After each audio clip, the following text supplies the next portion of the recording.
Lightning cracked across the frozen Cotswolds sky, the blast of thunder echoing over rolling fields and shadowy woods. Lady Amelia Ashford gripped the wheel of her battered Land Rover as it crawled down the winding, muddy lane leading away from the village. The headlights cut sharp cones through the pouring rain. Beside her, Jasper, her black Labrador, shifted anxiously, ears pricked, nose pressed to the glass. Amelia's phone buzzed again. Another call from her uncle, most likely reminding her of tomorrow's estate meeting, or from one of the family's ancient retainers asking about storm damage. She ignored it, gaze locked on the slick, treacherous road ahead. Tonight, she wasn't thinking about inheritance or responsibility. All she wanted was to lose herself in the dark, to find a moment of peace. Instead, she felt the heavy pull of grief. Her brother's face, the sound of his laughter, the hole left by his absence after the accident. That was why she'd come home, why she'd left behind the war zones and newsrooms. But the estate offered no comfort, only a different kind of battle. A distant howl split the night. Jasper sat up straight, whining in his throat. Amelia slowed the car, scanning the hedgerows, then stopped. There, a flash of movement near the old abandoned railway tracks that cut through the estate's southern boundary.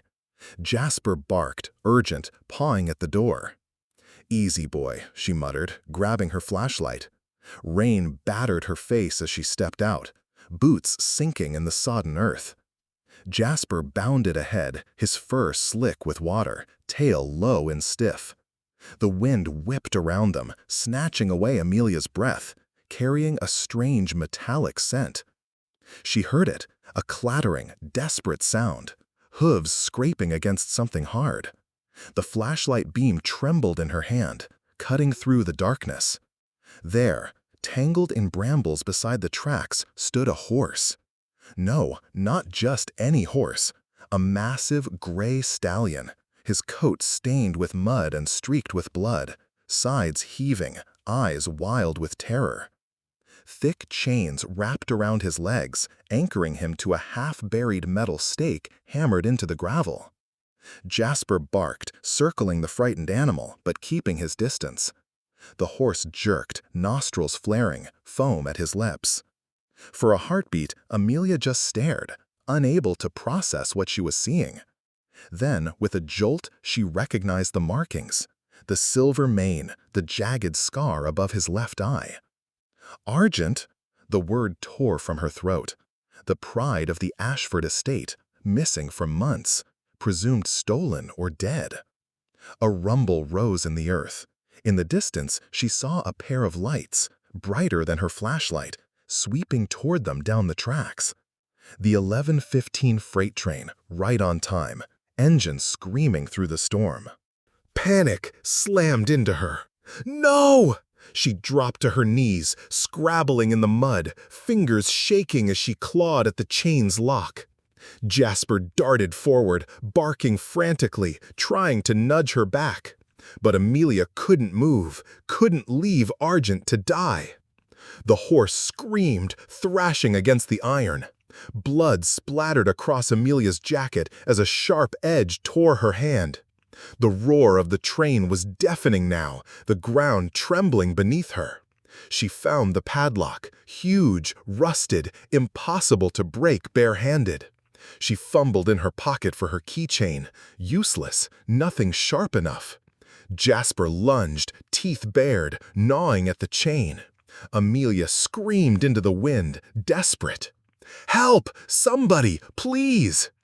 No one could hear her. The train's horn blared, headlights blinding. Argent reared, nearly knocking her down. Amelia's vision blurred, rain mixing with blood as she hammered the padlock with a rock, frantic, hopeless. A miracle, a crack, a snap, the lock broke. She grabbed the chain, yanking it free, arms burning. Jasper barked, nipping at Argent's heels, urging him away from the tracks. The train exploded past them, a wall of noise and wind. For a second, Amelia thought she was dead. Then she was flat on her back, soaked and shaking. Jasper licking her face, Argent standing over her, quivering but alive. She gasped, unable to move, heart hammering. The world had gone still, save for the pounding rain and the harsh sound of Argent's breath. Jasper nudged her, whining, as if to say, "Get up, it's not over." Amelia forced herself upright, hands bleeding, jeans torn.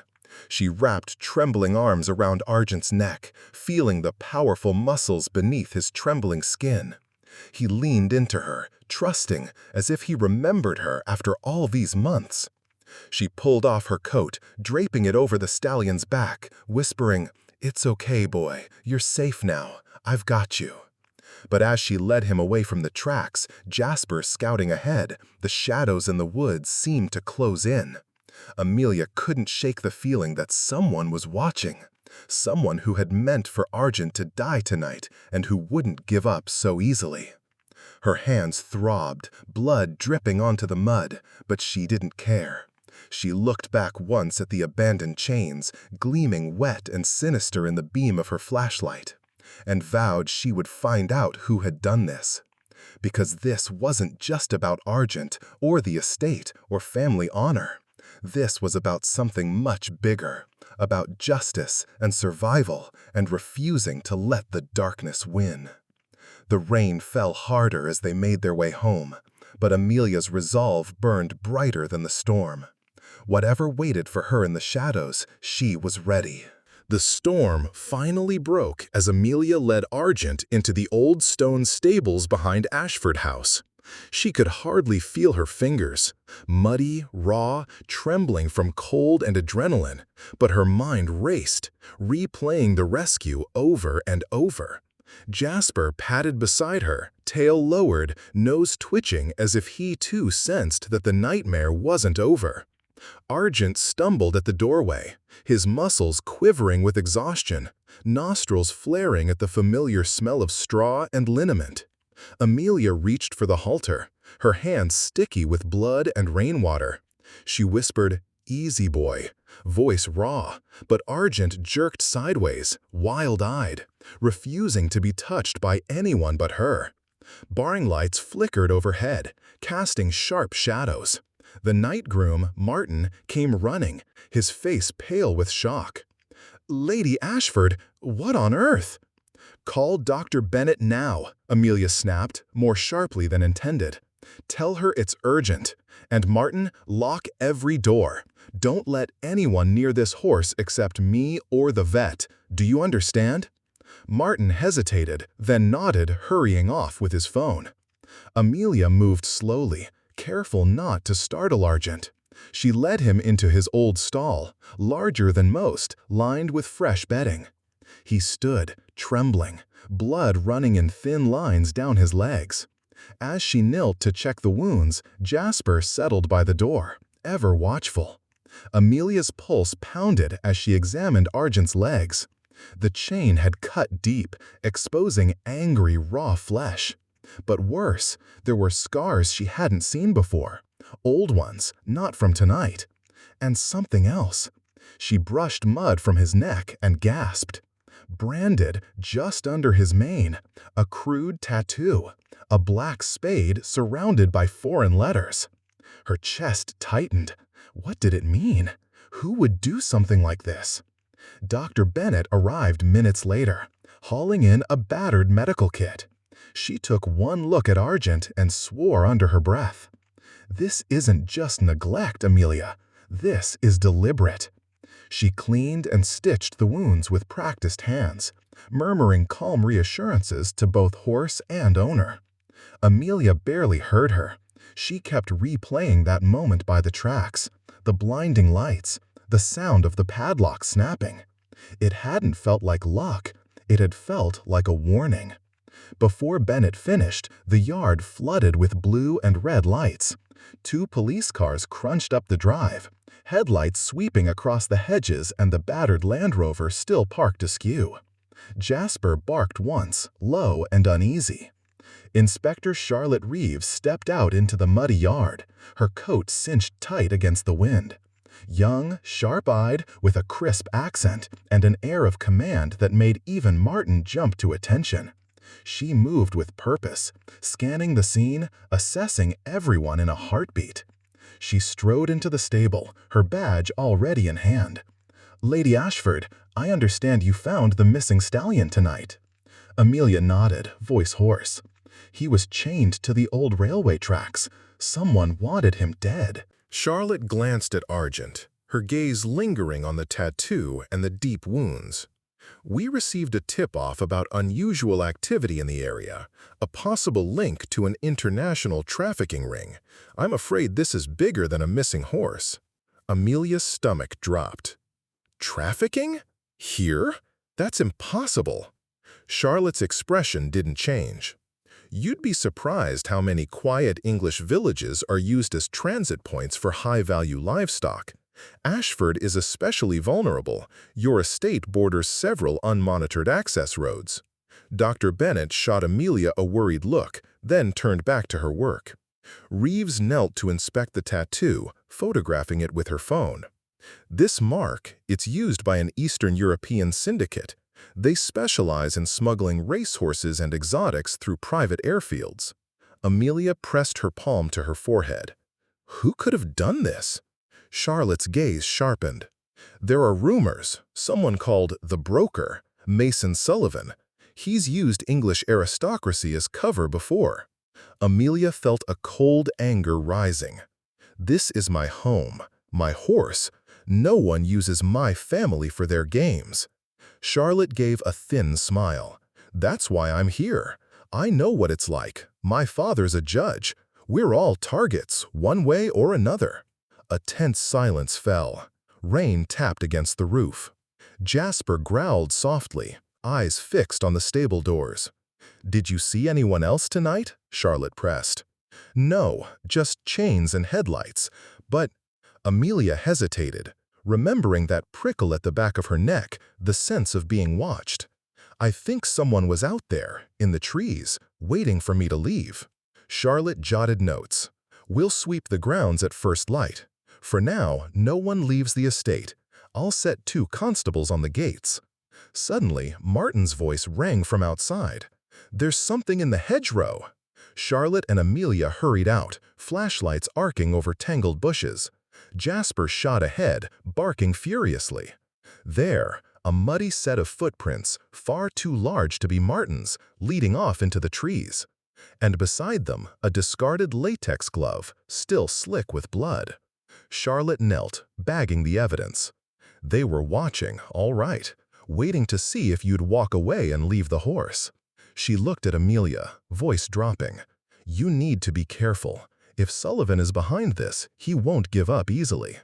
Amelia shivered, exhaustion and dread flooding her. "I'm not leaving Argent, and I'm not letting anyone drive me out of my own home." Charlotte nodded. "Good, because you're going to need every ounce of courage you've got." Together, they returned to the stables. Dr. Bennet finished bandaging Argent, her movements gentle, almost reverent. "He's lucky to be alive. You both are." Amelia stroked Argent's muzzle, whispering thanks. Jasper curled at her feet, his eyes never leaving the shadows. Outside, the rain slowed, but in Amelia's heart, the storm had only just begun. The rain had settled to a soft drizzle, painting the stone walls of the Ashford estate with ghostly streaks as midnight bled into early morning. Most lights in the manor and stables were off now, but in Argent's stall a single lamp glowed warm against the gloom. Amelia sat cross-legged on an old wooden chair, a blanket draped over her shoulders, her gaze fixed on the battered gray stallion that had once been the pride of her family. She couldn't sleep. Every time her eyes closed, she saw the flash of the train's headlights, heard the screech of metal, felt the slick iron taste of fear as she fought to free Argent. The cuts on her hands throbbed, now cleaned and bandaged, but she didn't care. Beside her, Jasper dozed in a tight curl, one ear flopping over his face, but he stirred every often, nose twitching, as if he dreamed of rain, blood, and the scent of something foreign in the hedgerow. Argent shifted restlessly, sides heaving, eyes rolling toward Amelia whenever she moved. He didn't touch his water bucket or the fresh hay, only took slow, shallow breaths, still locked in some private world of pain and terror. Amelia talked to him in low, steady tones, about the old days when he was a foal, about her brother's proud laughter, about nothing and everything, just to let him know he wasn't alone. At around 2 in the morning, Inspector Charlotte Reeves reappeared, boots muddy, hair pulled into a tight ponytail, face drawn but determined. She handed Amelia a steaming mug of tea and pulled up a crate beside her. "Any changes?" Charlotte asked quietly. "He's calmer than before," Amelia answered, her voice tired. "But he's not eating, and She hesitated, fingers tightening around the mug. "I keep thinking about that tattoo, the spade. I've never seen anything like it." Charlotte nodded, eyes far away for a moment. "It's a calling card, a warning. They want you to know whose territory you're in." She sipped her tea. "When I was a rookie in Derbyshire, we found sheep mutilated like this. No one ever caught the men behind it. But the symbol, they left it carved on a fence. They want to remind us that money and power can buy silence." The silence stretched. Outside, the wind rattled the stable doors. Jasper stood, stretched, and walked over to Charlotte, sniffing her boots. She scratched his ears absently, then glanced at Amelia. "I lost my mom to violence," Charlotte said, surprising Amelia. She was a magistrate. Someone didn't like one of her decisions. So when people say the law is just words on paper, I don't agree. I think it matters. But sometimes you pay for standing up. Amelia met her gaze, something shifting between them, mutual understanding, loss, stubbornness. "I went to war zones," Amelia said, her voice soft but hard-edged. "Thought it would make sense of things. But when my brother died, there was nothing heroic about it. It was just an accident, an empty space at dinner. It changes you, losing someone like that." Jasper lay down between them, resting his chin on Amelia's foot, sighing as if exhausted by the weight of human grief. Argent's ear flecked. He watched the women, perhaps comforted by the rhythm of their voices. Time passed in fragments. Charlotte made her rounds every hour, sometimes returning to share stories of strange evidence, a tire track leading to a locked service gate, a cigarette butt with a foreign brand, footprints disappearing into the woods. She updated her officers, checking on Martin and Dr. Bennett, but always found her way back to the stall, as if drawn to its quiet gravity. Once, Amelia nearly drifted to sleep. In her half-dream, she saw her brother, laughing, running through the fields with Argent at his side. The memory twisted with images of the storm, the padlock, the sense of someone watching from the shadows. She woke with a start, breath catching. A soft nicker brought her back. Argent was finally drinking. His muzzle dipped into the water bucket, swallowing in short, cautious gulps. Amelia leaned forward, relief blooming in her chest. She reached out, palm up, and Argent, slowly, warily, let her stroke his cheek. "He remembers you," Charlotte said softly, smiling for the first time. "You saved him tonight." "Not just me," Amelia replied, glancing down at Jasper. "We're a team. He saved me as much as I saved him." The night wore on. At some point, Martin brought blankets and fresh coffee. Dr. Bennett checked in again, quietly pleased by Argent's progress. The local vet had left antibiotics and salve, instructing Amelia on how to monitor the wounds for infection. Jasper accepted a biscuit, then returned dutifully to his post by the door. Outside, the estate was silent, but Amelia's mind teemed with questions. Who had betrayed the family's security? How did Sullivan's men know where to strike? Why risk everything for one horse, even a legend like Argent? Charlotte seemed to read her thoughts. These traffickers, they don't see animals as living things, just commodities. A horse like Argent could fetch $500,000 on the black market, maybe more with his pedigree. But it's not just about money. It's about power, humiliation, sending a message to everyone who thinks they're untouchable. Amelia nodded. Then they picked the wrong family. Charlotte grinned, fierce and approving. I think you're right. For a while, they sat together in silence, the only sounds the steady drip of rain and the slow, deep breathing of a horse learning, once again, that he was safe. It wasn't a victory. Too much had been lost. But it was a start. And in that moment, a fragile alliance was forged. Not just between a grieving countess and a stubborn detective, but among all the living beings, human and animal, determined to fight for what was right, no matter the cost. As dawn crept pale and uncertain over the Cotswolds, Jasper stood and stretched, tail wagging, nose pressed to the crack beneath the stable door, as if sensing new challenges waiting in the day ahead.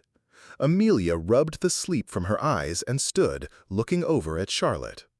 "Whatever comes next," she said quietly, "we face it together." Charlotte nodded, gathering her things, eyes bright with respect. "We'll get them, Amelia, I promise." Outside, the sky was clearing, and the world, damaged but not broken, was waking up. The first rays of sun struggled through a sky still heavy with rain clouds, casting a muted silver glow over the Ashford estate. Birds called from sodden branches, and mist curled in the hollows as dawn chased away the memory of the storm. Amelia had barely slept. Her eyes felt raw, and every muscle in her body ached, but there was no time to rest. As she stepped out of the stables, Jasper at her side and Argent dozing fitfully, the quiet of the estate seemed almost unnatural, too peaceful given everything that had happened. That peace shattered the moment she reached the main house. Even from the driveway, she could hear the drone of voices, half-whispered, tense, urgent. The kitchen was filled with staff, some old and stoic, others young and pale, all looking at Amelia with wide eyes. Someone must have called her uncle, because there he was, standing in the foyer in his rumpled suit and woolen scarf, face lined with worry. "Amelia, are you all right?" he demanded, not waiting for an answer before pulling her into a brief, stiff hug. "You look— my God, what happened to your hands?" "It's a long story," she said quietly. "I found Argent. He's alive, but hurt, and someone tried to kill him." Her uncle's jaw tightened. "We'll talk in the library." He glanced at Jasper, who eyed him back suspiciously. "Without the dog, please."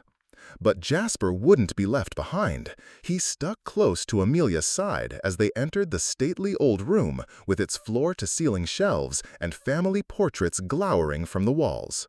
Her uncle shut the door behind them. "Do you realize what this means?" he asked, voice hushed. "The press are already calling. Someone tipped them off about Argent. They're saying you risked your life, that you were attacked on your own land. This is a disaster." Amelia bristled. "A horse was almost murdered, Uncle Robert. That's the real disaster. And whoever did it is still out there, possibly on our land." He pinched the bridge of his nose, exhaling hard. "You have to think of the family, Amelia, the estate, the Ashford name. If there's an investigation, it will dredge up everything. Old debts, scandals, enemies. Your mother's foundation, my board appointments. Do you see?" "Are you asking me to lie to the police?" she said, voice flat. "Of course not. But just be careful. Don't say anything to make this worse. The media doesn't care about truth, only drama." He paused, looking tired. "You're not a little girl anymore, I know, but you're an Ashford. This place survives because we control the story." She stared at him for a long moment, then turned and left without a word, Jasper trailing loyally behind. Outside, the world had already shifted. The estate gates were clogged with cars, tripods, and people with heavy cameras slung over their shoulders. Reporters from every network and tabloid clustered on the gravel, shouting questions as soon as they caught sight of Amelia. "Lady Ashford, is it true you found the stolen stallion? Were you attacked last night? Is it a message for your family? Can we see Argent? Is the horse really safe?" She pushed through the throng, face set in a hard mask. Jasper barked sharply, and for a moment the crowd parted, enough for Amelia to duck inside the stables. It felt surreal, all the noise and flashbulbs, as if the old walls might crack under the pressure. Inside, Martin hovered near Argent's stall, phone glued to his ear, whispering updates to someone in town. Argent looked up, eyes bright but still haunted, ears flicking at every sound from outside.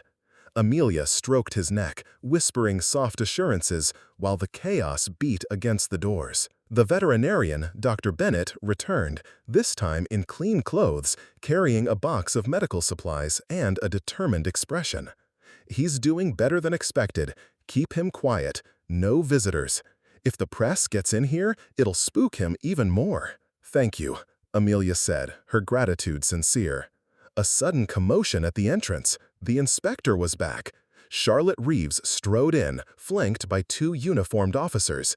She gave Amelia a quick, understanding nod. "They're trying to scale the fence on the north lawn. We've set up a cordon, but it's not holding. Are you all right?" Amelia gestured helplessly. "It's like a circus.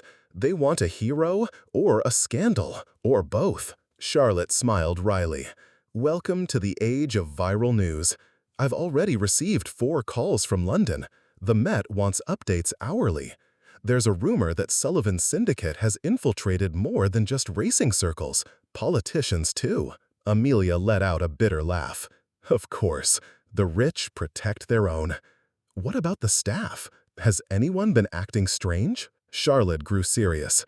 "I've started background checks. There are a few red flags. An estate gardener with ties to Eastern Europe? A stable hand who disappeared last night? I'm not ruling out an inside job." Jasper barked, ears flat, as if sensing the tension in the room. For a moment, everyone just listened to the distant clamor of the media mob. That afternoon, the story exploded online. News outlets replayed footage of Amelia leading Argent into the stables, her bloody hands on his mane. Hashtags trended. Ashford Rescue, Hero Harris, Stolen Stallion. Paparazzi rented helicopters, buzzing over the estate, snapping grainy shots of anyone who stepped into the courtyard. With every headline, Amelia felt the pressure mount. Her phone vibrated with messages from people she hadn't spoken to in years, school friends, old colleagues, journalists fishing for exclusive quotes.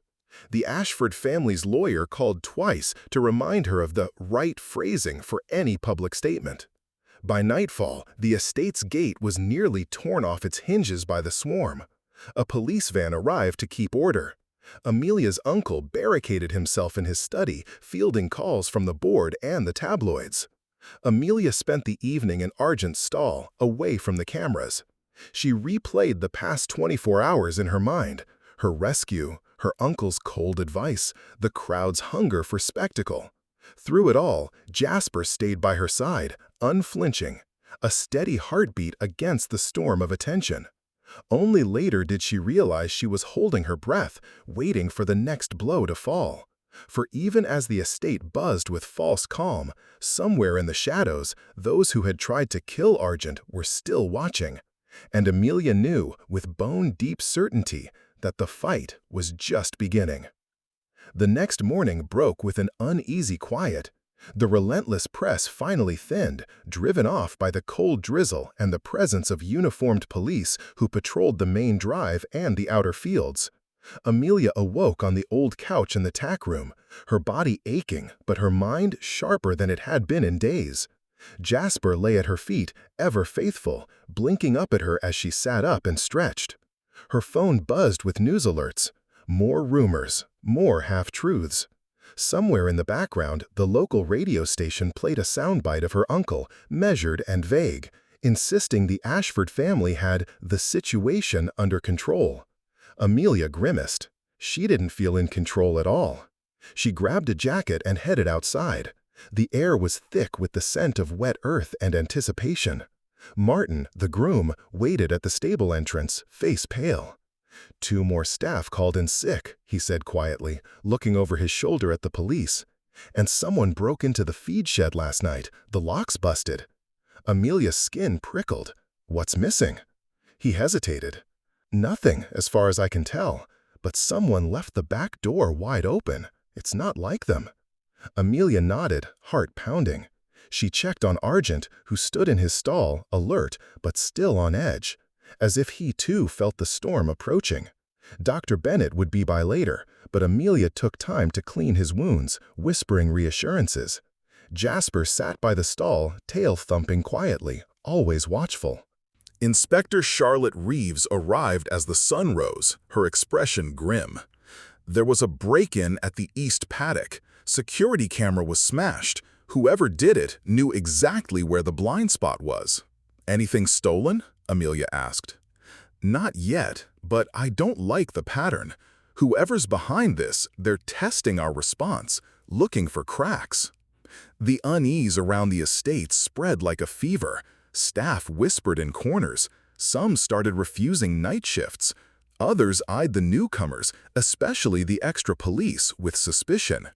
Amelia noticed one of the gardeners, a tall man with a heavy accent, making calls from behind the greenhouse.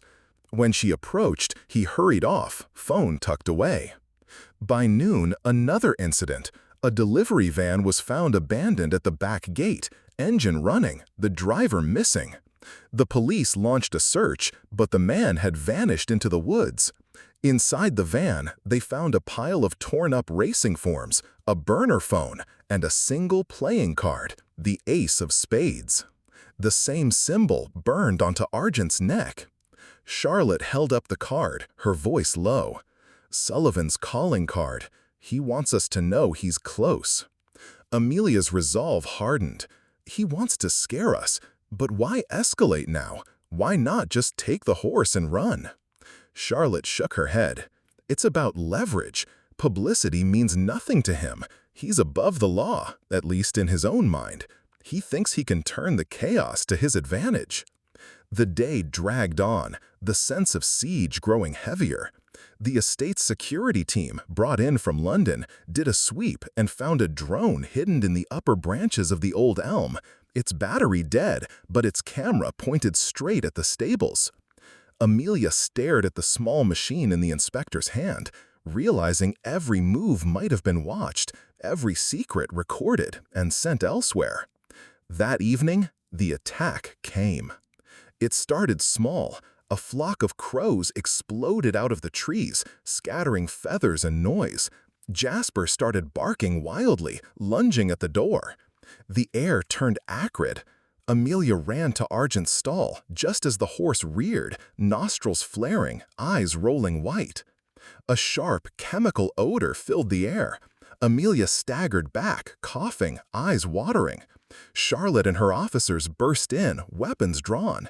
In the chaos, someone shouted, "Poison!" Dr. Bennett rushed in, pulling on gloves. Amelia's heart stopped as she watched Argent stagger, foam dripping from his lips. "No, no, stay with me, boy, please." Dr. Bennett injected a counteragent, barking orders at Amelia and the officers. "Keep him standing, walk him, don't let him go down." Jasper darted around, frantic, trying to nudge the horse upright with his nose. It was a blur of terror, minutes stretched into forever as they fought to keep Argent alive. Outside, the police raced to secure the area, searching for the source of the toxin. In the end, it was Jasper who found the answer. The water bucket, tainted with a bitter blue residue. Someone had slipped past the guards into the very heart of the estate. Argent trembled, but he stayed standing, sides slick with sweat, eyes glazed but alive. When the danger finally passed, Amelia collapsed to her knees, arms around Jasper. The relief was overwhelming, but so was the rage. Charlotte's voice was tight with fury. They were inside. Whoever did this, they're not finished. This was a warning.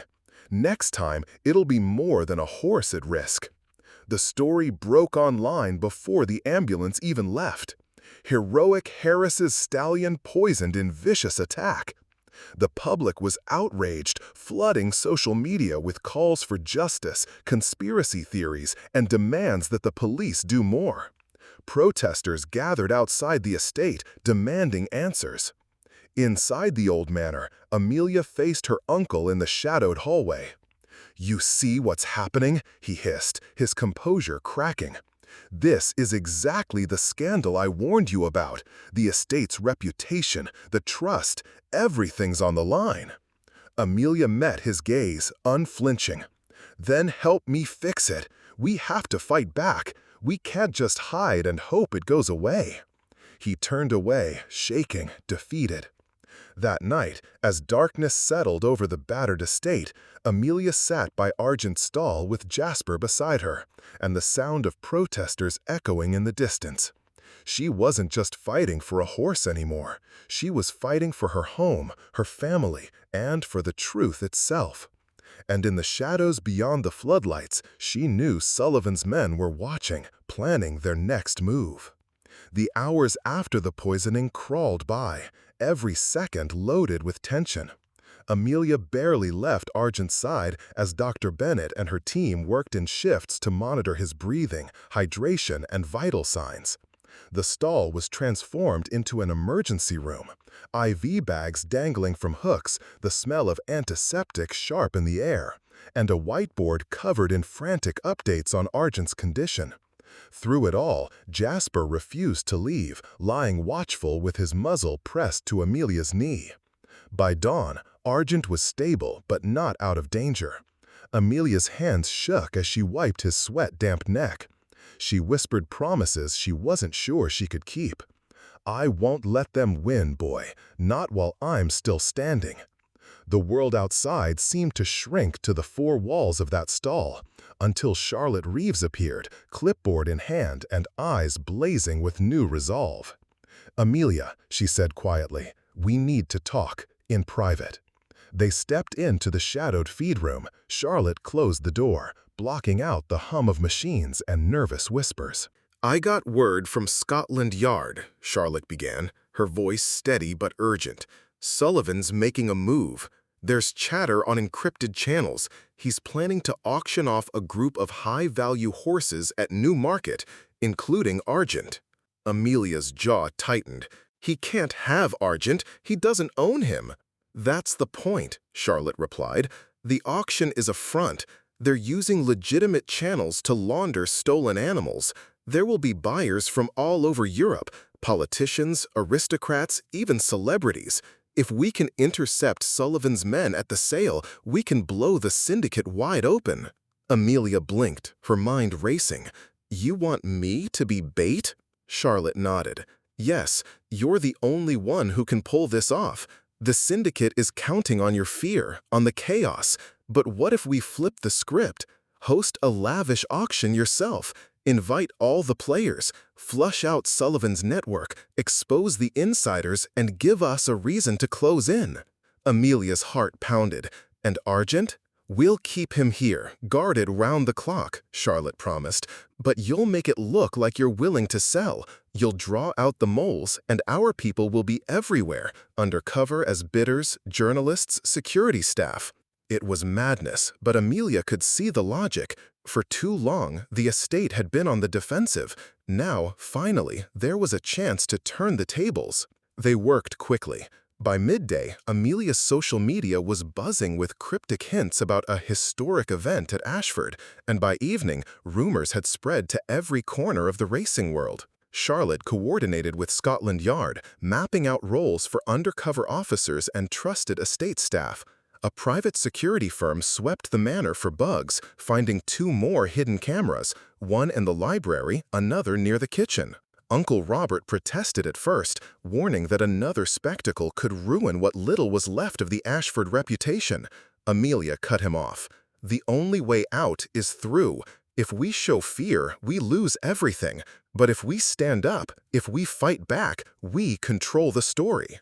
The invitation list became a chessboard.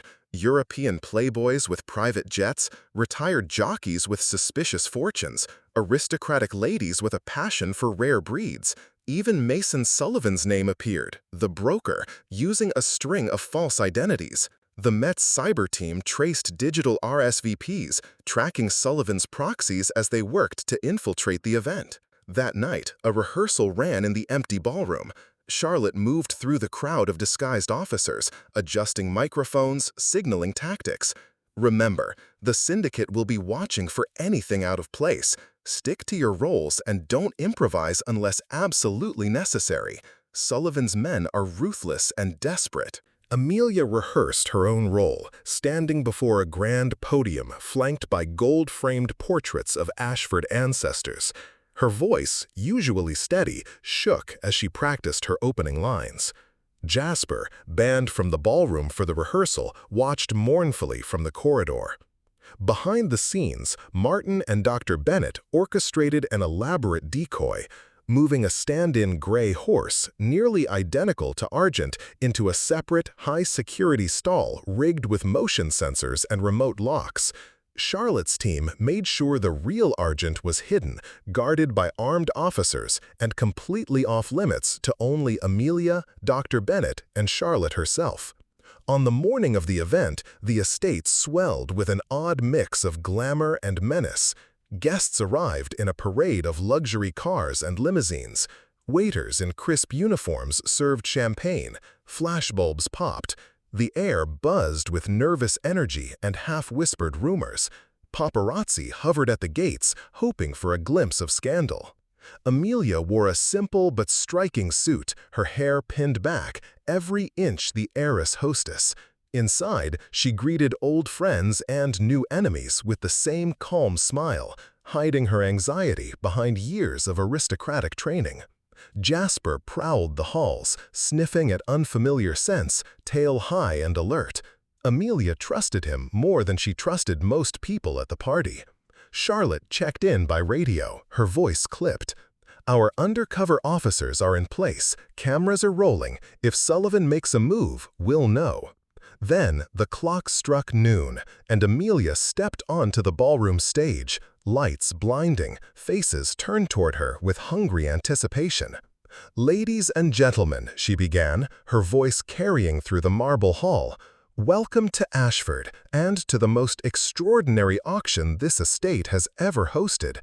Today, you'll witness something rare, not just in bloodlines, but in courage and in truth." She met the eyes of her guests, some cold, some eager, some calculating. For the first time since this nightmare began, Amelia felt the weight shift. She was no longer a victim, no longer just defending her family's name. She was taking the fight to those who had tried to destroy her world. And in the shadows at the edge of the crowd, she glimpsed a familiar figure, broad-shouldered, impeccably dressed, eyes cold as winter stone. Mason Sullivan, the broker, was here. Everything was in motion. The trap had been set. The game, finally, was theirs to win or lose. The ballroom pulsed with nervous energy. Beneath the soft gold lights and velvet drapes, millionaires and syndicate agents brushed shoulders with ex-jockeys and socialites, each hiding their true intentions behind masks of polite laughter and crystal flutes. Outside, the press was held at bay by tight-lipped security, but inside, every conversation vibrated with the tension of secrets waiting to explode. Amelia stood behind the podium, her heart pounding so loudly she wondered if anyone else could hear it. At her left, a velvet rope separated the crowd from the star of the show, an elegant gray stallion, so like Argent that even some horse experts in the crowd leaned in to whisper, "Is that really him?" Only Amelia, Dr. Bennet, Charlotte, and a select few officers knew the truth. The real Argent was safe and hidden, far from this crowd of predators. As the auctioneer launched into the preamble, describing the horse's pedigree and storied past, Amelia scanned the faces before her. She spotted the tall, sharp-suited figure of Mason Sullivan at the back, flanked by two thick-set men with hard eyes and hands clasped tight at their sides. Sullivan raised a glass, eyes locked with Amelia's, and gave the smallest, coldest of smiles. Inspector Charlotte Reeves moved through the crowd in a smart navy suit, her posture relaxed, but every sense razor-sharp. Undercover officers mingled with the guests, eyes always on the main entrance, the service doors, the hallways that wound into the private wings. Dr. Bennett waited behind the scenes, ready to rush in if anything went wrong. The first lots went quickly. Minor horses, racing memorabilia, the kind of items that kept up appearances. But everyone in the room was waiting for Lot 7, the legendary stallion that the world believed was Argent. Amelia leaned into the microphone, letting her voice drop to a hush. And now, ladies and gentlemen, the moment you've all been waiting for. Lot 7, a rare jewel of British racing, a survivor, a symbol of resilience. Bidding will begin at £500,000. The tension was electric. Hands shot up, some belonging to legitimate breeders, others to Sullivan's proxies. The numbers jumped in increments that left seasoned buyers gasping. Amelia kept her expression cool, but her palms sweated beneath the podium. In the crowd, Sullivan leaned to murmur to his bodyguard. Seconds later, one of his men stepped forward, waving an option paddle. The bidding reached a fever pitch. Suddenly, the doors at the far end of the ballroom burst open. A group of men in dark suits pushed through. Some of them familiar faces from racing circles, others Amelia had never seen. One, an Eastern European with a jagged scar across his cheek, strode straight for the rope. Charlotte signaled. Within moments, her undercover officers repositioned, hands on earpieces, eyes darting between the guests and the main exits. Amelia saw Martin, the loyal groom, move to block the path to the stables, flanked by two burly security men. The tension snapped like a tripwire. Sullivan's man lunged for the stall, shoving aside a nearby guest. Someone screamed. The fake Argent reared, slamming his hooves against the stall door. Jasper, hidden until now, exploded into action, barking and snarling as he intercepted the intruder. Amelia's world shrank to chaos, guests fleeing, Sullivan's men fighting to reach the horse, officers drawing weapons, shouting commands. Glass shattered. Somewhere, a woman sobbed. Flashbulbs popped as the few paparazzi who'd slipped inside began streaming the melee live. Charlotte tackled the scarred man before he could draw a weapon, pinning him with surprising force. The room spun as more of Sullivan's goons surged forward. Amelia ducked behind the podium as a chair crashed inches from her head. Jasper growled and snapped at a second attacker, forcing him back toward the waiting officers. Sullivan himself did not move. He stood calmly, surveying the chaos as if it were all a game. Only his eyes betrayed the fury within.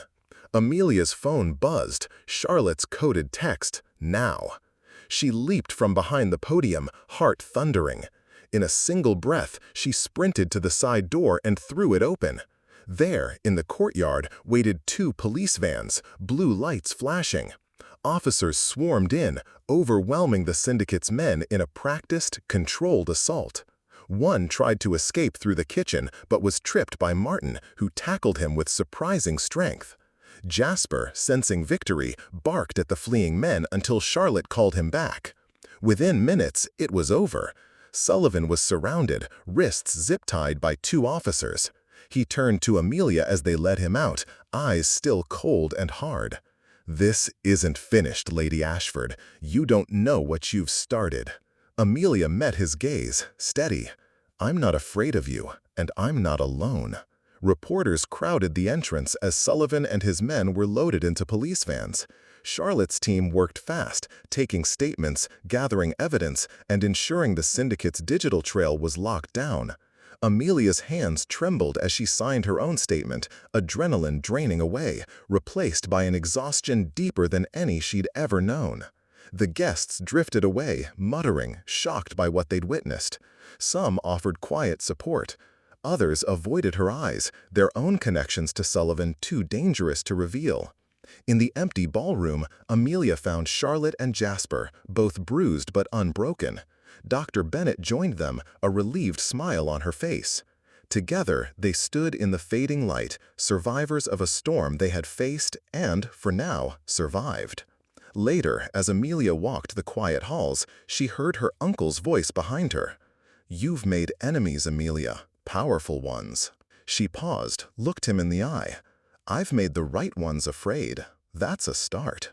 Outside, the real Argent nickered from his hidden stall.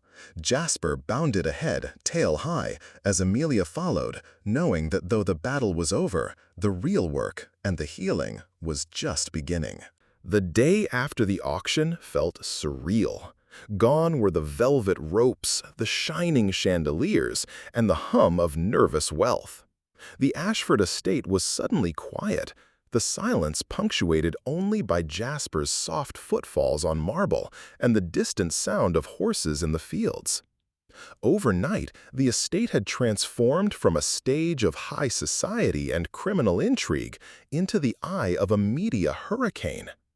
The press camped outside the gates, hungry for fresh headlines. Ashford heiress outsmarts crime lord. Syndicate boss arrested at glamorous auction. Journalists elbowed each other for interviews with staff, police, and even curious villagers. Paparazzi perched on ladders, snapping photos of every delivery van and police car that entered the drive. News vans blocked the narrow country lanes, and drones buzzed overhead, desperate for any glimpse of the infamous horse, the battered heiress, or the fallen syndicate boss. Inside, Amelia found herself at the center of a different kind of storm. The police spent hours combing the estate for evidence, securing hidden cameras and recording equipment. Scotland Yard's cyber unit arrived in a rush, downloading footage from security feeds and seizing every computer and phone belonging to suspected insiders. Charlotte orchestrated the operation with cold precision, her focus razor-sharp. For Amelia, the chaos was both a relief and a burden. She was grateful Sullivan was behind bars, but with every new headline, she felt the old world she had known slipping further away. Old friends called with cautious congratulations, others sent thinly veiled warnings to keep her head down. Her uncle retreated into his study, bracing for what would surely be a long investigation into the Ashford legacy. But the real shockwaves came from inside the aristocracy itself. Within hours, rumors swirled across Britain's upper crust. Names long whispered in connection with Sullivan's network appeared in bold on police documents and news tickers. A baronet's daughter questioned in connection with money laundering. A viscount's estate searched for illegal animal trade records. Invitations to grand parties quietly withdrawn. Family trust funds frozen, at least temporarily, under the glare of suspicion. At first, the Ashfords were shunned. Invitations dried up, and even staff in the village shop whispered as Amelia entered, some with pity, some with scorn. "That's her," they'd say under their breath, "the one who nearly brought down half the county." Yet, as details of the sting operation emerged, public opinion shifted. Videos circulated online of Amelia facing down Sullivan's men, of Charlotte leaping into action, and of Jasper barking fearlessly as the thugs tried to storm the stall. Hashtags trended. Hashtag Ashford Justice, hashtag Horse Hero, hashtag Brave Lady Amelia. One afternoon, Amelia emerged from Argent's stall to find a group of children from the village standing awkwardly by the fence, clutching homemade thank you cards. Their parents waved sheepishly from the lane. Jasper, ever the diplomat, bounded up to greet them, earning belly rubs and delighted laughter. Amelia knelt and handed out apples for them to feed Argent, who, finally beginning to heal, nickered gently, his trust slowly returning. The media latched onto the new story. Local reporters filmed segments about the village rallying around the estate. A social media influencer posted a video from the Ashford gates, calling Amelia an inspiration to every woman who's been told to keep quiet. The narrative was shifting, from scandal to survival, from disgrace to resilience.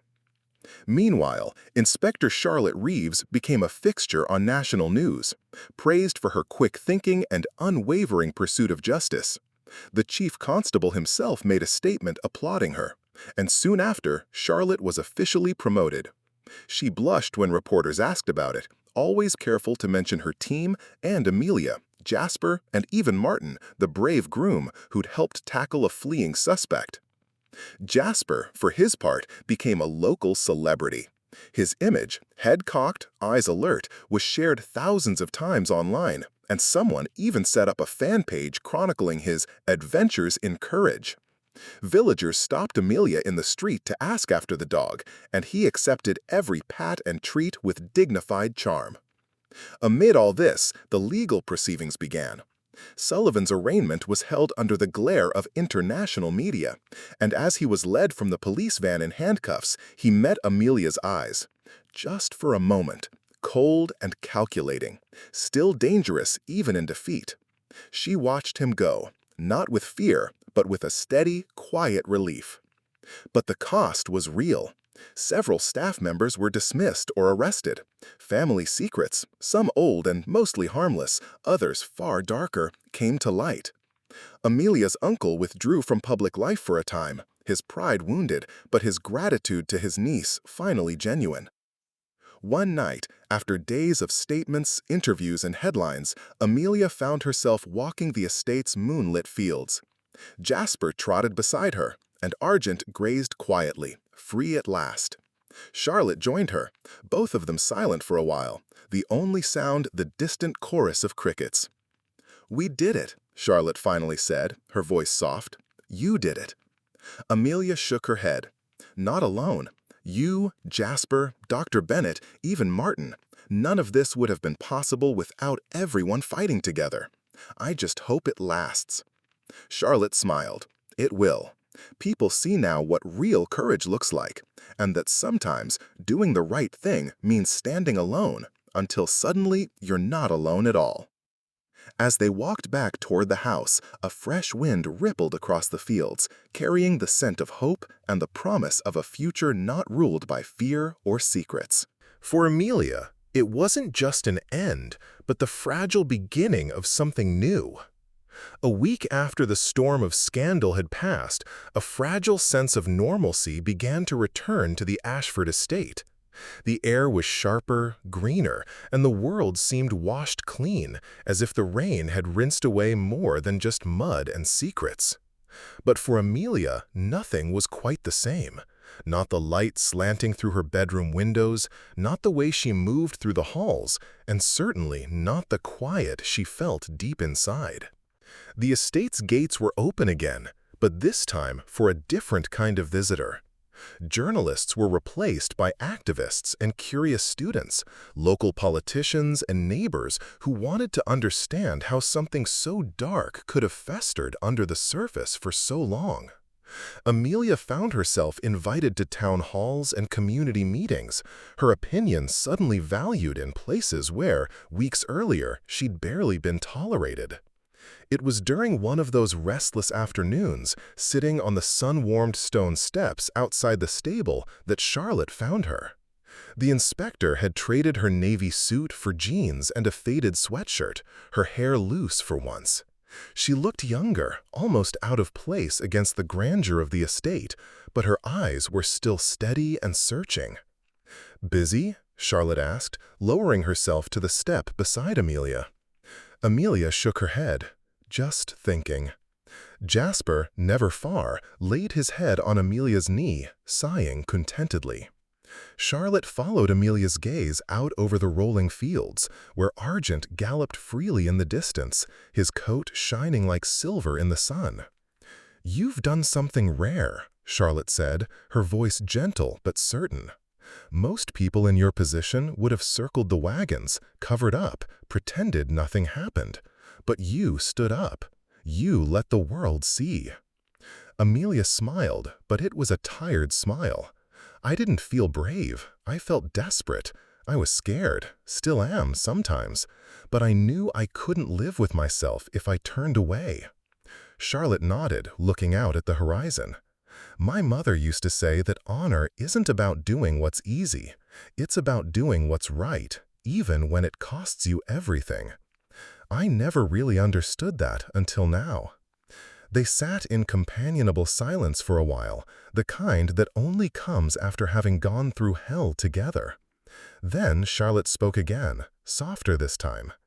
Have you thought about what comes next? Amelia hesitated.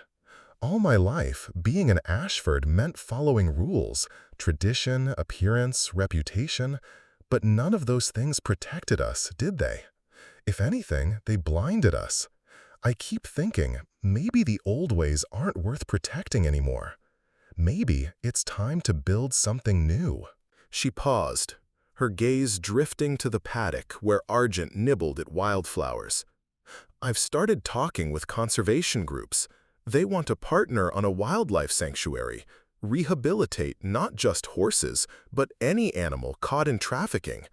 Use the estate for real change, not just another layer of old money privilege. Charlotte's eyes lit up. That's incredible. You could really make a difference. Amelia's voice wavered. I hope so, but I worry about pushback, about the press turning again, about being the wrong kind of Ashford. Charlotte's look was kind but direct. You can't control what people say. You can only decide who you are. People like Sullivan count on everyone doing nothing, on being scared of rocking the boat, but you did, and now people are following your lead. Amelia breathed in the sweet, clean air, feeling the weight of years lifting from her shoulders. When Argent was gone, I thought I'd lost everything, but maybe I was just being forced to see what really matters. Charlotte smiled. What do you think that is? Amelia looked down at Jasper, then back at the fields, the sky, the future unwritten. Trust, not in bloodlines or old promises, but in people who actually show up when things are hard, in standing up for the voiceless, even when it's messy and dangerous, and in believing that we don't have to be defined by the worst things that happen to us. Charlotte nodded, the wind tugging at her hair. I've seen a lot, Amelia. Too many people who think the system can't change, so they don't even try. But this, what you did here, it's the start of something. People are watching. They're inspired, maybe even a little braver themselves. They fell into a long, thoughtful silence. From somewhere deeper on the estate, a group of volunteers laughed as they planted the first wildflowers in what would become the sanctuary meadow. The sound drifted to the steps where Amelia and Charlotte sat, a faint echo of hope. After a while, Charlotte turned to leave, then hesitated. You know, there's talk in London. They want me to head up a new task force, combining law enforcement and animal welfare. Real power to fight back, not just clean up after the fact. I wanted you to hear it from me, and I wanted to ask if you'd consider serving as an advisor. Amelia's eyes widened, a smile blooming for the first time in days. Me? I don't know the first thing about running a task force. Charlotte grinned. You know what's right. You know how to fight for it. That's more than most people ever learn. The sun dipped lower, bathing the fields in gold. Jasper rolled onto his back, kicking his legs in the air, content in a world that, for once, seemed safe. Amelia looked at her friend, her dog, her land, and realized she wasn't alone anymore. That maybe, just maybe, the cost of courage was worth paying, not just for herself, but for everyone who would come after. As the evening deepened, Amelia stood, dusted off her jeans, and offered Charlotte a hand. Let's build something better, together. Charlotte accepted, and the two walked into the future, one step at a time, their past transformed by the power of trust, honor, and the promise of real change. The months that followed marked a new chapter, not just for Amelia and the Ashford estate, but for everyone whose life had been swept up in the storm. The world had moved on, as it always does, chasing new scandals and stories. But the ripple effect of what had happened at Ashford could be felt in small, steady ways across the country. Where there had once been silence and secrets, there was now purposeful noise. Construction vehicles rumbled over the estate's rolling hills, carving out new paths and clearing overgrown land. Where old fences had kept out strangers, new ones welcomed visitors. Conservationists, veterinarians, teachers, students, and, most of all, the animals themselves. The Ashford Wildlife Sanctuary became more than just a name. It was a place where rescued horses healed beside orphaned foxes and shy deer, where wildflowers bloomed in the fields and laughter echoed from groups of schoolchildren touring the grounds. Amelia moved with a quiet confidence she'd never known before. Her hands, once marked by cuts and bruises, now bore the calluses of hard work, digging, planting, hauling feed and fencing. The estate staff had changed too. Some of the old guard retired, their trust broken by the revelations of the past year. New faces arrived, drawn by a sense of purpose, not just a paycheck or the weight of tradition. Martin stayed, of course, a quiet force of loyalty. Dr. Bennett came often, helping to set up a small on-site clinic for injured wildlife and offering internships to young vets across the region. Jasper became a legend, a mascot, a gentle guardian. He trotted alongside Amelia during daily rounds, sniffed new arrivals, posed for photos, and, on rare afternoons, rolled in the wildflower meadow with local children, their laughter as bright as the sky. Public support grew in unexpected ways. Donations arrived in envelopes scrawled with thank you notes. Volunteers signed up from nearby towns and distant cities. Politicians, even some who had once whispered against the Ashfords, attended the sanctuary's official opening, praising the project as a symbol of modern nobility, not in title or inheritance, but in service and stewardship. Charlotte Reeves became a familiar figure at Ashford, though her responsibilities had multiplied. As the new head of the National Task Force on Wildlife and Organized Crime, her days were filled with travel and negotiation, but she always made time for a check-in call or a walk through the fields with Amelia. Sometimes they spoke about cases, successes, and failures, the work still ahead. More often, though, they talked about the world they hoped to help shape, a world where privilege meant responsibility and law meant compassion. The personal cost of the battle sometimes lingered. Amelia's uncle rarely left his study, still haunted by the loss of old certainties. At times, there were sleepless nights, bad dreams, and a deep, aching grief for her brother, for innocence lost, for the heavy price of truth. Yet more and more, light outshone the darkness. One golden morning in spring, as the sanctuary hosted its first major open day, Amelia stood by the pasture fence watching Argent gallop free. The great horse, once chained and broken, now ran with head high, mane flying, Jasper racing at his heels, both of them utterly alive. Children clapped and cheered from the sidelines, parents snapped photos, volunteers explained to a cluster of city visitors how to spot signs of animal trafficking and what to do if they saw something wrong. Dr. Bennett approached, smiling, her eyes crinkling with joy. "You did this, Amelia. You saved him, and so many more." Amelia shook her head, watching Argent graze beside a rescued filly. "We did this, all of us, and it's only the beginning."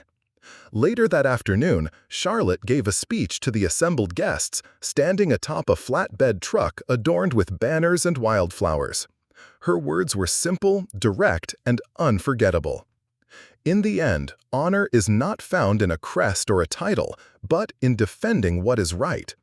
Only by trusting others and risking old comforts can we all redefine what it means to be truly free.